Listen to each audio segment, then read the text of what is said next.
Категорически и вновь я всех приветствую. С первой философской мыслью выступлю сама.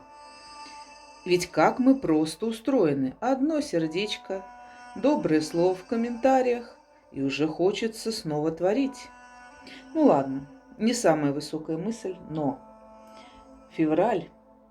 И что? И он толкнул меня сегодня, родной-то мой месяц, прямо на восток. Хотя, честно говоря, подвох какой-то и здесь чувствуется. Говорят, что миру европейскому Омара Хайяма открыли англичане. Ну, эти англичане, вернее, англичанка, которая изощренно гадит. Впрочем, о доверии историческим байкам на любую тему нынче говорить не приходится.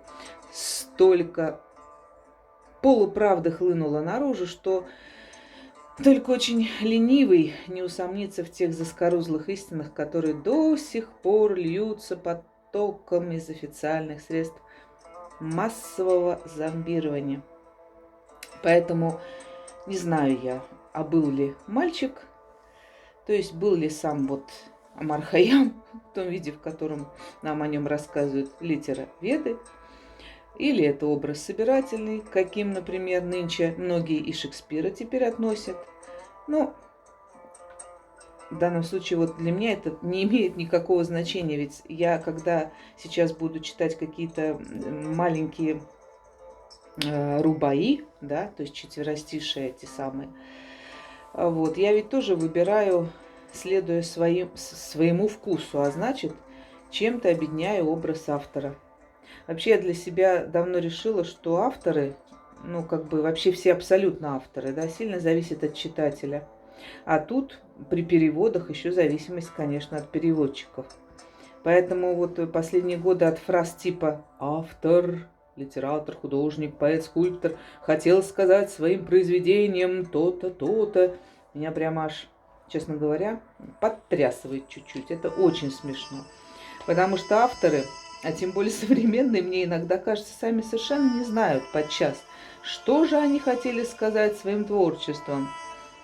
А кто-то берется это все расшифровать, да еще с видом знатока.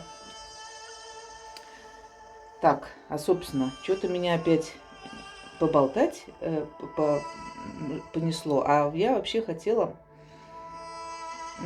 почитать именно избранное лично мной, без всяких попыток выяснить, вообще имел ли автор в виду то самое, когда заглядывал словно бы мне в душу своими образами, своими смыслами.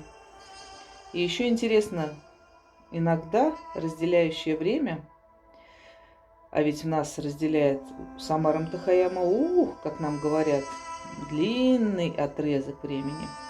И в то же время это не имеет в итоге никакого значения. Ну и мне, конечно, очень хочется, чтобы слушатели разделили со мной это удивление и даже любование, когда четыре строчки способны прорваться в такие глубины философии, до которых многим академикам и профессорам приходится грести полжизни, чтобы однажды произнести знаменитое «Эврика!». А по-русски это будет еще проще. Ого! Так вот оно как.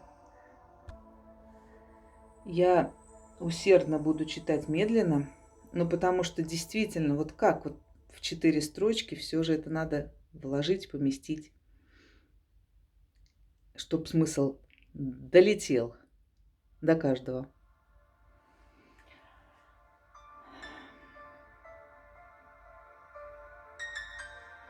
Итак, ты обойден наградой? Позабудь. Дни вереницей мчатся? Позабудь. Небрежен ветер. В вечной книге жизни мог и не той страницей шевельнуть.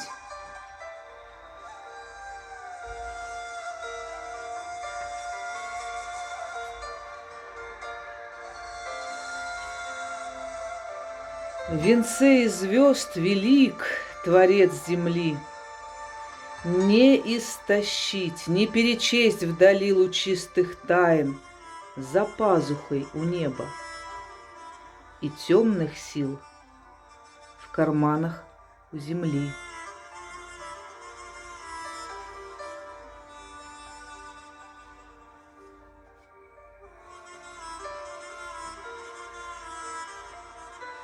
Прощалась капля с морем, вся в слезах. Смеялось вольно море, все в лучах. Взлетай на небо, упадай на землю, конец один, опять в моих волнах.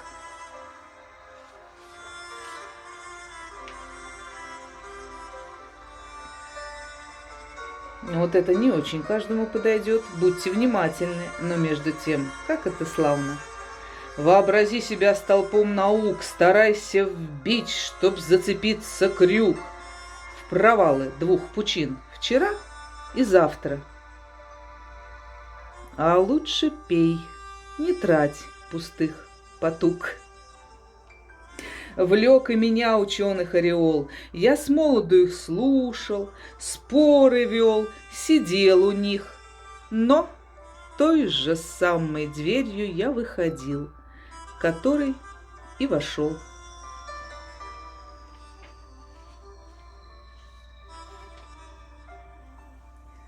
Вот это одно из моих любимых. Прекрасно зерен набросать полям, прекрасней в душу солнце бросить нам и подчинить добру людей свободных прекраснее, чем волю дать рабам.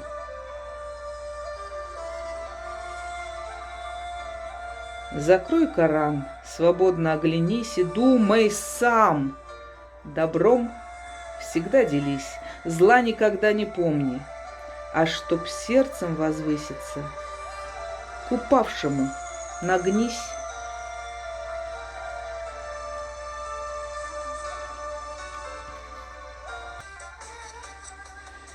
И, пожалуй, я последнее прочитаю. Ты плачешь? Полно. Кончится гроза. Блеснет алмазом каждая слеза.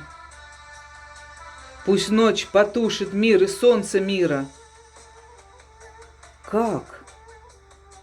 Все тушить и детские глаза? Пусть светит солнце, пусть сияют детские глаза.